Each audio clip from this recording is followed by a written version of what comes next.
Welcome to our channel. Andhra Telangana ఈ రెండింటి మధ్య 4,000 కోట్ల భూ వివాదం ఉన్నట్లు కూడా తెలుస్తోంది. అయితే అసలు ఏంటి టాపిక్ ఒకసారి డిస్కస్ చేద్దాం. ప్రస్తుతం మనతో జర్నలిస్ట్ శ్రవణ్ కుమార్ గారు స్టూడియోలో ఉన్నారు. వెల్కమ్ చెప్దాం. Hello sir. నమస్తే అండి. సార్ ఏంటి సార్ ఈ భూ వివాదం? బాలా సాయిబాబా గారు మన అందరికి తెలిసిందే. ఆయన ఒక బాబాగా, స్వామీజీగా, కొంతమంది దేవుడని నమ్మినటువంటి విధానం మనం చూసాం. అంతకుముందు పుట్టపర్తి సాయిబాబా గారు, అంతకుముందు షిరిడి సాయిబాబా గారు, వీళ్ళంతా కూడా మనం చూస్తుండగానే మనతో పాటు మానవ రూపంలో ఉన్న వాళ్ళే, కానీ నిజంగా వాళ్ళు బాబాలుగా కాకుండా స్వామీలు, దేవుళ్ళుగానే కొలిచబడినటువంటి వ్యక్తులు వీళ్ళు. చాలా వరకు ఉంటారు. కొంతమంది ఇప్పుడు చిన్నజీయ స్వామి ఉన్నాడు, ఆయన అయ్యవారు, గురూజీ అట్లాగానే చూస్తాగానే ఆయన సాక్షాత్తు దేవుడు అని మనం కొలవం. ఎవరు ఆయన కొలవని కూడా ఎప్పుడు చెప్పలే. ఇట్లా కొందరు ఉంటారు, అట్లా స్వామీజీగా గురువుగా ఉంటారు. కానీ వీళ్ళు మాత్రం నేను దైవాంశ సంభూతుడిని, దైవం నుంచి వచ్చాను, లేదా నేనే దేవుణ్ణి, నేనే దైవంగా భావించాలన్నటువంటి సాంప్రదాయాలని కొనసాగించినటువంటి వ్యక్తులు ఈ పుట్టపర్తి సాయిబాబా గారు, ఆ తర్వాత వచ్చిన బాలా సాయిబాబా కూడా. సరే, అది ఆయన బాబానా దేవుడా అవన్నీ చర్చ మనకు అనవసరం. సరే, అదంతా వేరే డిబేట్ అవుతుంది. అయితే ఈ బాలా సాయిబాబా గారు అంటే బాబాలు ఎవరైనా సరే ఆశ్రమాలు పెట్టుకోవడం మనం చూసాం. పుట్టపర్తి సాయిబాబా గారు కూడా వాస్తవానికి పుట్టపర్తి ఆయన ఆశ్రమం అయినప్పటికీ హైదరాబాదులో కూడా ప్రధాన ఏమిటంటే హెడ్ ఆఫీసు, బ్రాంచ్ ఆఫీస్ మోడల్లో వీళ్ళకు కూడా ఆశ్రమాలు క్యాపిటల్లో కానీ నగరాల్లో, పెద్ద నగరాల్లో ఉండడం లేదు. కొన్ని పట్టణాల్లో కూడా చూసి అదే ఆ భావవ్యాప్తి, భక్తి భావ వ్యాప్తి చేయడానికో సరే ఏ రూపంలో చేసినా కూడా సత్యసాయిబాబు గారు కూడా హైదరాబాద్లో నాకు తెలిసి శ్రీనగర్ కాలనీలో ఒక పెద్ద కార్యాలయం లాంటిది, నల్లకుంట ప్రాంతంలో ఒక దేవాలయం లాంటి ఆస్తులు లేదా టెంపుల్, పూజా కార్యక్రమాలు జరుపుకునేటువంటి అనుకూలమైన ప్రదేశాలు ఈ పేరుతో పిలుచుకునే లేదు. అట్లాగే అది ఆదర్శంగా తీసుకున్నాడేమో బాలా సాయిబాబా గారు కూడా. కర్నూలు కేంద్రంగా ఆయన వ్యవహరించేవాడు. ఆయన ఉన్నప్పుడు కూడా కొన్ని వివాదాలు, ఈ తరహా భూములు, స్కాములు ఎన్నో చర్చలు జరిగాయి. పాపం అతను ఆయన పరమపదించాడు, కీర్తి చేసేయాడు. కాబట్టి ఆయన గురించి ఆ విషయాల గురించి మనం ప్రస్తావించే అవసరం లేదు. సో ఆయన కూడా హైదరాబాదు నగరంలో, హైదరాబాద్ చుట్టుపక్కల ప్రాంతంలో ఒక ఆశ్రమం కావాలని కోరుకున్నాడు.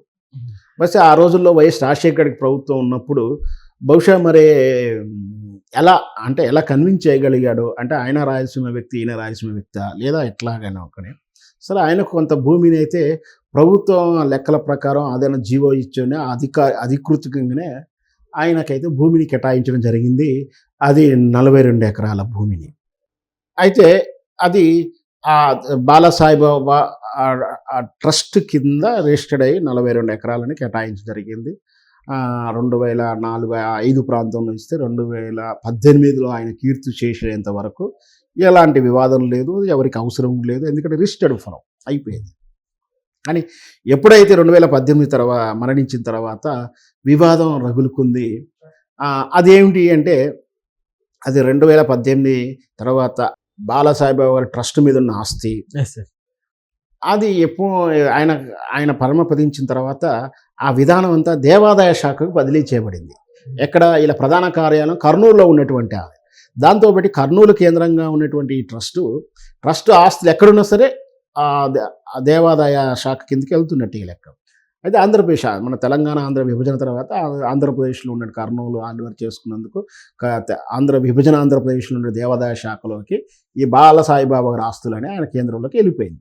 సో దాంతో హైదరాబాద్లో ఉన్నందుకు కూడా వాళ్ళకి చెల్లాలి. కానీ ఈలోపు రాజకీయంగా ఏం జరిగిందో కానీ వాటిని రద్దు చేసేస్తూ వాటిని ఇక్కడ వేరే ప్రైవేట్ సంస్థకు అలాట్మెంట్ చేశారు అనేది ఒక వార్త వచ్చింది.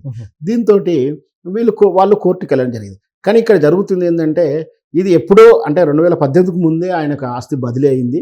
ఆ బదిలీకి కూడా బాలా సాయిబాబా పేరు తెలిసే జరిగింది, వాళ్ళ దగ్గర నుంచి కొనడం జరిగిందని చెప్పి ఇప్పుడు ప్రైవేటు ప్రాపర్టీస్ వాళ్ళు చెప్తా ఉన్నారు.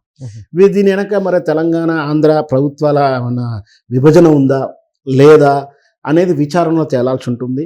మొత్తం మీద కోర్టు దాకా వెళ్ళినటువంటి అంశం నిజంగా అది ఏదైతే శాసనాత్మకంగా గవర్నమెంటు జీవో ప్రకారం, చట్ట ప్రకారం ఆ ఆస్తి బాలా సాయిబాబా గారికి ఉంటే అంతవరకు ఉంటే మాత్రం ఖచ్చితంగా అది బాలా సాయిబాబా ట్రస్ట్కి చెందుతుంది. చాలా బాగా ట్రస్ట్ ఆంధ్రప్రదేశ్ దేవాదాయ శాఖ వెళ్ళినప్పుడు అది ఈ ఆస్తి కూడా దేవాదాయ శాఖకు వెళ్తుంది.